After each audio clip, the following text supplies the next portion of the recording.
شب عاشور یعنی صبح 10 محرم ہوگی اور صبح لڑائی ہونی ہے، اب رات کا وقت ہے۔ حضرت امام حسین رضی اللہ تعالیٰ عنہ اپنے ساتھیوں کو جمع کرتے ہیں ارد گرد۔ پوزیشن کیا ہے کہ دشمن بہت بڑی تعداد میں موجود، اگلے دن صبح موت یعنی شہادت یقینی، دنیاوی فتح کی ظاہری طور پر کوئی امید نہیں۔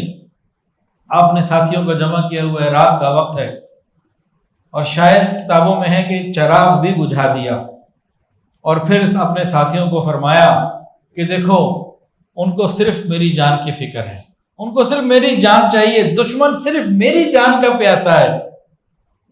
اگر ہم 72 ہیں تو 71 میں نہیں، صرف میری جان کا پیاسا ہے۔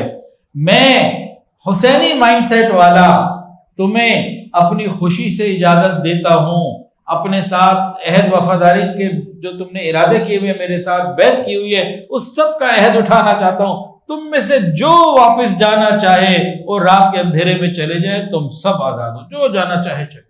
بحیثیت لیڈر اس کے غور کرے انسان، بحیثیت مسلمان اس کے غور کرے۔ یہ عام بات تو نہیں ہے، یہ کس بات سے ہو رہی ہے کہ جب ان کے سامنے مقصد واضح ہے اور جان قربان کر دینا ان کے لیے ایک سعادت، ان کا مائنڈ سیٹ تو یہ ہے۔ اس اعتماد اور مقصد پاکیزگی کا کوئی تصور تو کریں کہ شب عاشور میں حضرت امام حسین کیا کہہ رہے ہیں ساتھیوں کو، دیکھو دشمن کو صرف میری جان لینی ہے، اس کو تمہاری جان کی پرواہ نہیں ہے، نہ ضرورت ہے، میں تمہیں اجازت دیتا ہوں، تم نے میرے ساتھ جتنے وعدے کیے ہیں وفاداری کے، میں بسط خوشی اجازت دیتا ہوں، تم سارے چلے جاؤ۔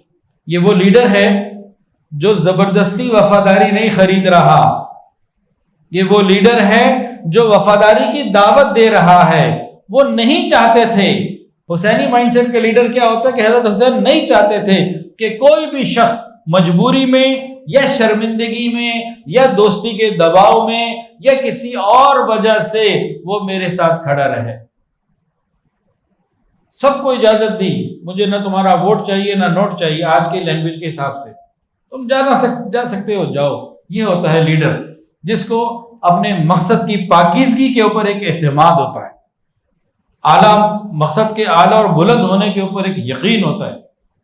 اصل میں وہ ایسی ٹیم چاہتے تھے جو اپنی مرضی سے تمام نتائج کو جانتے ہوئے ان کے ساتھ دل و جان سے موجود ہوں۔ قدرت امام حسین کے ساتھیوں کا امتحان لے رہی تھی، یہ بہت بڑا امتحان تھا ان کے لیے۔ وہ چاہتے تو حضرت حسین اپنی رضامندی سے کہہ رہے تھے چلے جاؤ، اور اگر وہ چلے جاتے تو اپنی جان بھی بچا لیتے، جائیداد بھی بچا لیتے، اور بہت کچھ کامیابیاں دنیا کی سمیٹ سکتے تھے۔ لیکن ان کو ظاہری شکست کے اندر باطنی فتح نظر آ رہی تھی۔ ایک بھی نہیں گیا، بلکہ کیا انہوں نے کہا میں 70 مرتبہ بھی شہید کر دیا جائے تب بھی ہم آپ کو چھوڑ کے نہیں جانے لگے، بلکہ آپ کے ساتھ شہید ہو جانا اس سے بڑی اور سعادت کیا ہوگی۔ محشر کے میدان میں نبی علیہ السلام کی شفاعت ملے گی، نبی علیہ السلام آپ کی شفاعت تو کریں گے ہی کریں گے، آپ کے ساتھیوں کو کیسے بھول جائیں گے۔